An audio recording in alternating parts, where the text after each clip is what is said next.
பாண்டேயும் சீமானும் ஒரே மேடையில் பேசியதில் எனக்கு ஒரு வியப்பும் இல்லை. இல்ல அதுக்கு முன்னாடி காரணம் நான் ஒண்ணு கேட்கணும்னு நெனச்சேன். நீங்களும் அவரோட நெறைய நேர்காணல்ல கலந்துக்கிட்டு இருக்கீங்க. ஆமா. பாண்டேவுக்கு கேள்விகள் அப்படின்னு நீங்க கலந்துக்கிட்டதும் உண்டுல்ல? ம். கேள்விக்கு என்ன பதில்? பாண்டேவுக்கு என்ன கேள்வின்னு நான் அவரை கேட்டு பதில் சொன்னதும் உண்டு. அ பாண்டேயும் சீமானும் 2 பேருமே பாண்டே தன்னை நடுநிலையான ஊடகவியலாளர் என்பார். அவரே அத நம்புறதில்ல. சொல்லுவார். அ சீமான் தன்னை தமிழ்த் தேசியர் என்று சொல்லுவார்.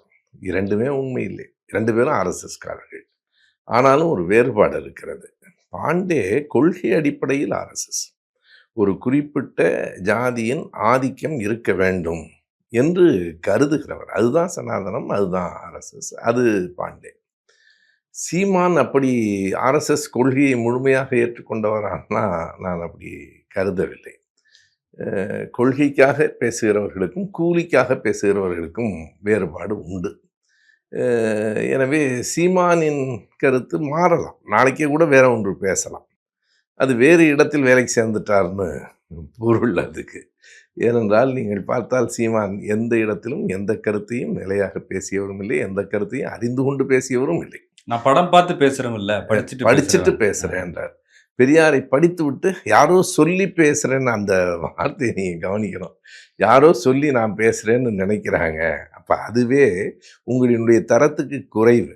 நீங்க பேசுவது யாரோ சொல்லி பேசுவதாக மற்றவர்கள் உங்களை நினைப்பது என்பதே, நீங்கள் அந்த இடத்தில் தான் இருக்கிறீர்கள் என்று பொருள். நட்பில் இல்ல. முரண் இல்ல.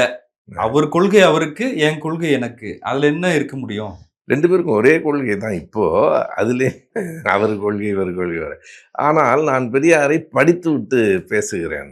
நான் அதை முழுமையாக என்னால் நம்ப முடியவில்லை. ஏன்னா, பெரியாரை படித்திருந்தால் இவர் திருந்திருப்பார்.